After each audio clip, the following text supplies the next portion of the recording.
दोस्तों, आज हमारी सवारी निकल चुकी है झारखंडी महादेव के यात्रा पे, जो गोरखपुर से थोड़ी दूर अंदर पे स्थित है, देवरिया बाईपास के पास। तो चलिए बाइक चलाते चलाते इस महादेव की मान्यता के बारे में समझते हैं। इस मंदिर की मान्यता क्या है, कैसे कैसे इस मंदिर का निर्माण किया गया है, इसके बारे में हम लोग चर्चा करते हैं यात्रा करते करते। तो चलिए सुनाते हैं आपको कहानी। 1928 के दशक में जो ये जंगल आप देख रहे हैं जिसका नाम कुसमी है, ये गोरखपुर की सीमाओं तक फैला हुआ था। तो मान्यता ये है कि 1928 के दशक में लकड़हारा यहाँ पर बहुत ज़्यादा रहा करते थे, जो जंगलों से लकड़ियाँ काटकर अपने जीवन यापन का मार्ग बनाए हुए थे। आगे चल के ये हुआ कि एक लकड़हारा एक दिन लकड़ी काटने जंगल में गया। वो एक पेड़ को काट रहा था। अब पेड़ काटते काटते जब कुल्हाड़ी को नीचे पटका तो नीचे एक पत्थर पे उसकी कुल्हाड़ी लग गई। जब कुल्हाड़ी जिस पत्थर पे लगी, उस पत्थर से रक्त बहना शुरू हो गया। जो लकड़हारा था वो डर गया कि क्यों इस पत्थर से रक्त निकल रहा है। वो क्या हुआ, दौड़ के चला गया वहाँ के लोकल ज़मींदार के पास, जिनका नाम था गब्बू दास। गब्बू दास ने जब उसकी बातों को सुनी तो वहाँ चले गए उसको देखने कि क्या मामला यहाँ का है। तो धीरे धीरे जब उसको लोग इकट्ठा होना शुरू किए तो योजना ये बनी कि क्या किया जाए, पत्थर को ज़मीन से निकाला जाए। लेकिन जैसे ही लोग उस पर हाथ लगाते थे, वो जो पत्थर है ज़मीन में धंसता हुआ चला जाता था।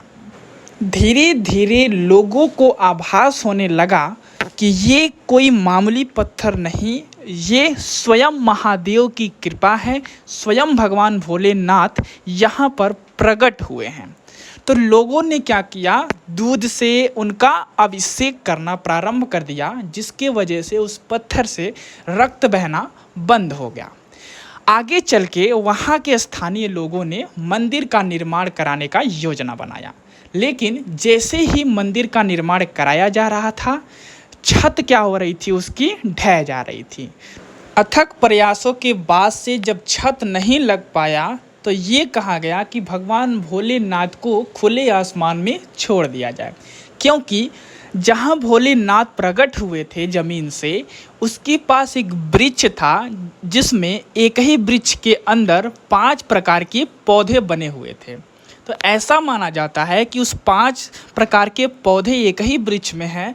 इसका मतलब कि वहाँ पर शेष नाग का वास है, जिसकी छाया में भगवान भोलेनाथ रहना चाहते हैं, जिसकी वजह से यहाँ पे छत लगाना बहुत ही मुश्किल हो रहा है। क्या होता था उस समय, जब छत नहीं लगता था तो वहाँ कुछ पत्ते वगैरह आके भगवान भोलेनाथ को ढक लिया करते थे, जिसके वजह से उनका नाम झारखंडी महादेव के नाम से प्रसिद्ध हो गया। झाड़ ओढ़ आके उनके ऊपर रख दिया जाता था, जिसके वजह से उनको वो दिखाई नहीं देते थे, जिसके वजह से उनका नाम पड़ गया झारखंडी महादेव। अभी आपको आगे यात्रा हम लोग प्रारंभ किए हैं, आपको दिखाया जाएगा कि किस प्रकार से भगवान भोलेनाथ का दर्शन वहाँ पे हम लोग करेंगे, जलाभिषेक करेंगे। तो पूरी यात्रा आपको दिखाई जाएगी। आप सभी लोग हमारे साथ जुड़े रहिएगा।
आज हम लोग, जैसा कि आपको पता है कि हम लोग पहुंच चुके हैं झारखंडी महादेव गोरखपुर में, जो कुसमी जंगल के पास है।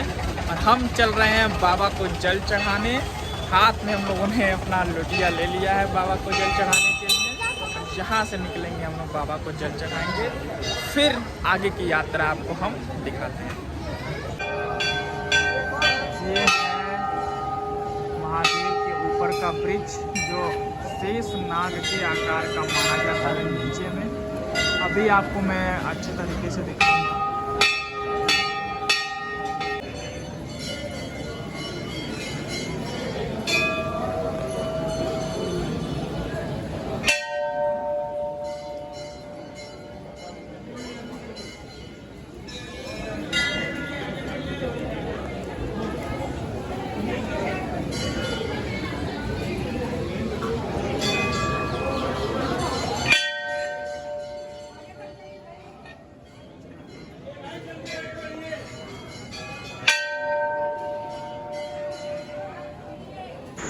ऊपर देखिए कहीं छत नहीं है। भगवान भोलेनाथ खुले आसमान में वास कर रहे हैं और श्रद्धालु उनका दर्शन करके अपने मनोकामना की पूर्ति की इच्छा व्यक्त कर रहे हैं भगवान से।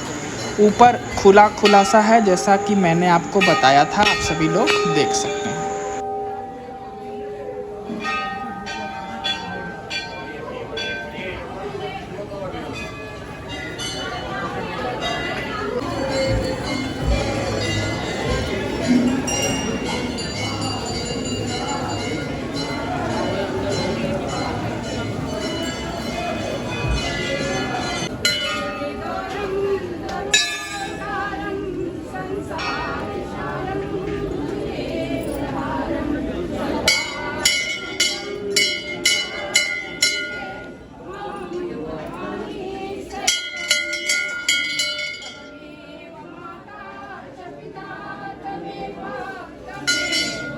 अतुलित बलरामं शैलावतयं मधुरं निशानि ज्ञानिनां श्री रामचंद्र कृपाल भज मन हरण भव भय दारुणं नव कंज लोचन कंज मुख कर कंज पद कंजारुणं कंदर्प अगणित अमृत छवि नव नील नीरद सुंदरं पठतीत मानव तड़ित रुचि सुचिनो